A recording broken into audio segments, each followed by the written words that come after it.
Okay, so I told you guys that I would give you a story time on the paranormal experience that I had here recently at this same casino that I'm at.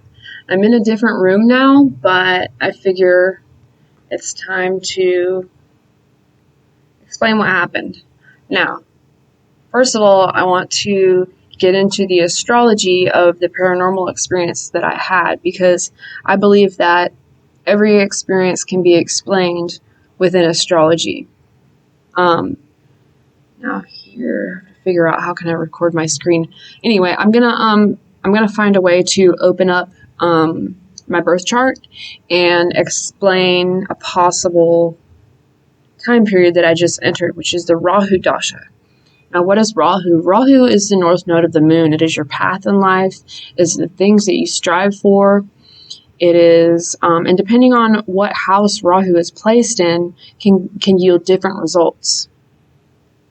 So, Rahu can be unusual, paranormal experiences, confusion, the mist, the haze, the smoke, the malefic desires.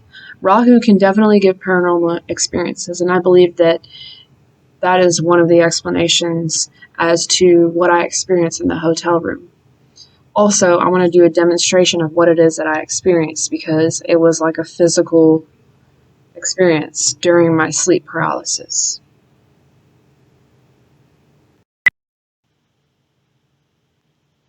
So you see I have this astrology software from Vault of the Heavens.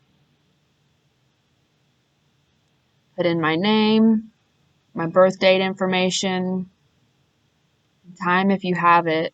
Time makes a huge difference, but it's okay if you don't have the time. If not, I'd recommend just putting 12 o'clock noon. In my case, I do have the time.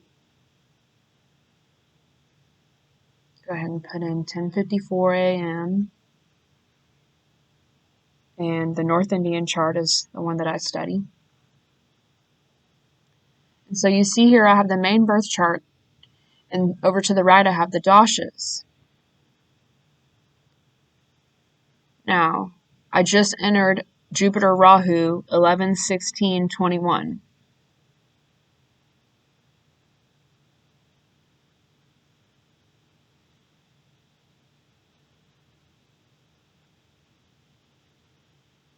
And if you scroll down, you'll be able to see the divisional charts. Now I'm going to be looking from the 9th divisional chart.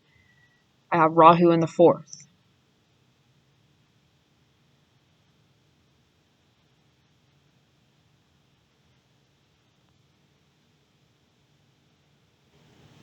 I just wanted to add a little side note to those of you who don't have an accurate time of birth.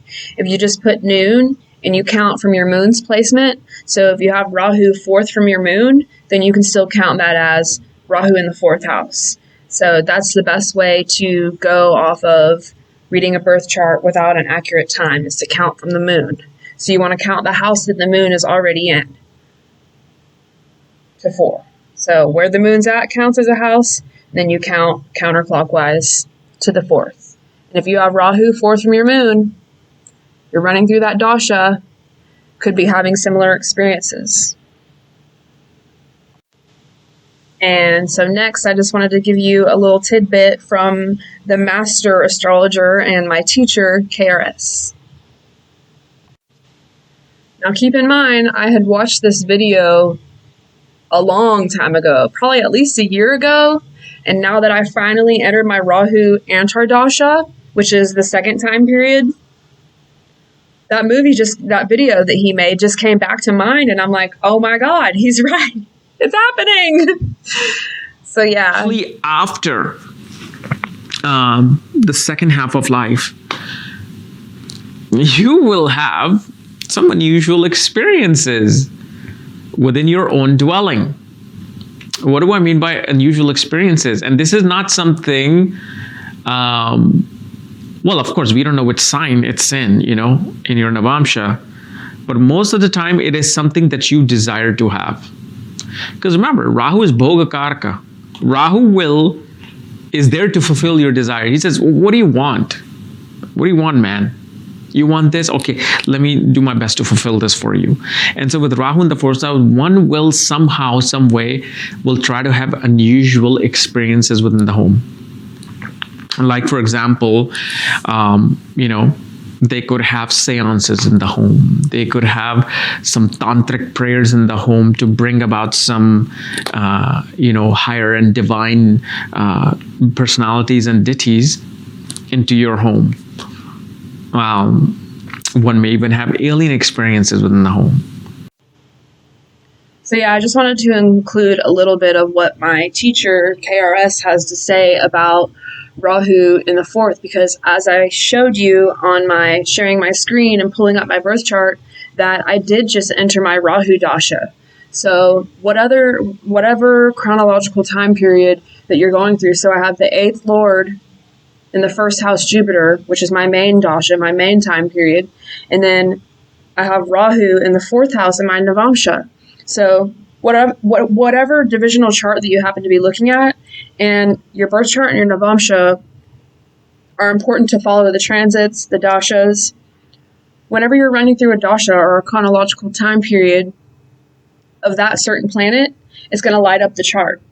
So I have Rahu in the 4th house and Navamsha, and I'm having extremely unusual experiences. And yes, I'm also doing, as most of you know, I'm doing rituals. I'm doing the middle pillar. I'm doing the LBRP. I'm doing the hexagram ritual, which is the most recent ritual that I've learned. And we'll have more on that soon. But I am doing these rituals and these ceremonies to elevate my consciousness and to give me a higher understanding of divinity. So yes, the night that I had that sleep paralysis, I didn't do the actual physical ritual, but I did the visualizations and the Hebrew words in my head, in my mind, while I was in bed. And I'll go to bed like this with my fingertips together with this mudra, connecting my third eye. The fingertips are connected with the third eye. So I'm doing these rituals in an attempt to connect with something divine. And it's not all scariness, but this story time is about the scariness. But I'm also experiencing high dimensional loving beings. But this one in particular got physical with me. So I just wanted to demonstrate. Okay, so this is about, okay, so I was sleeping on the edge of the bed, right? Let me just show you what this thing did. And it actually felt like 4 arms. And while it was pulling on me, I was completely terrified and paralyzed. It was so scary.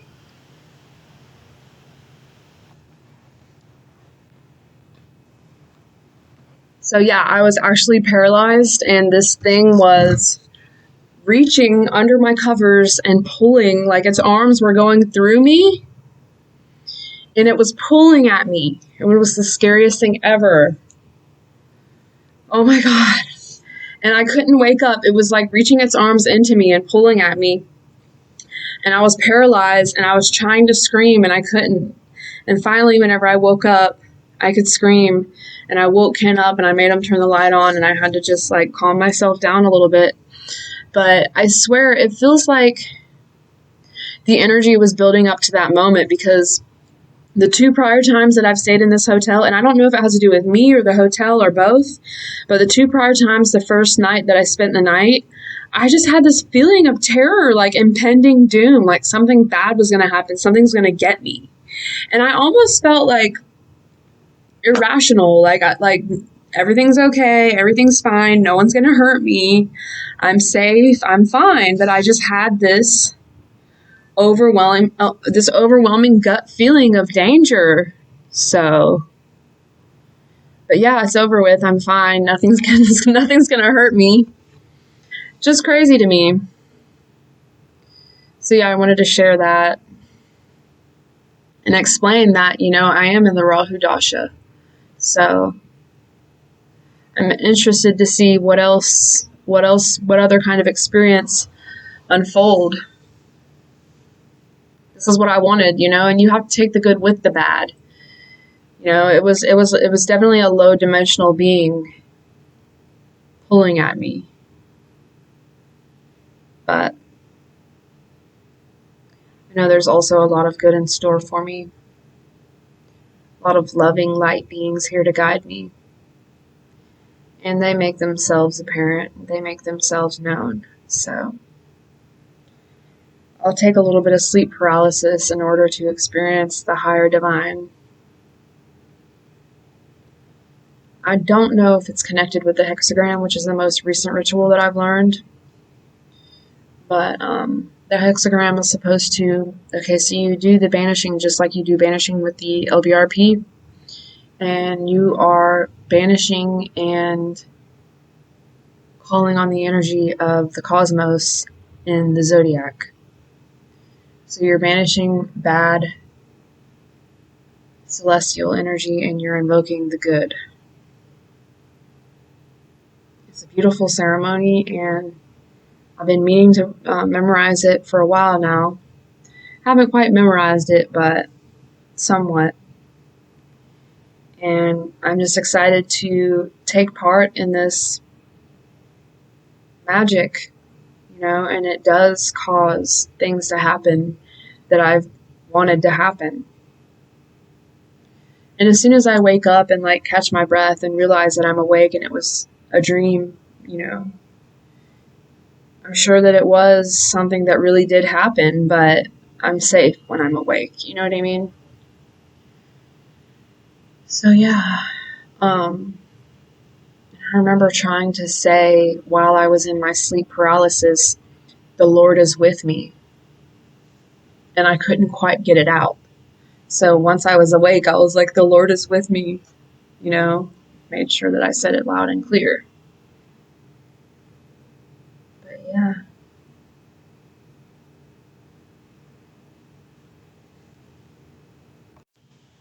So there you have it. That was my sleep paralysis story time. And don't you know I love you to death? You're the most beautiful thing God ever created. Long live the infinite creator.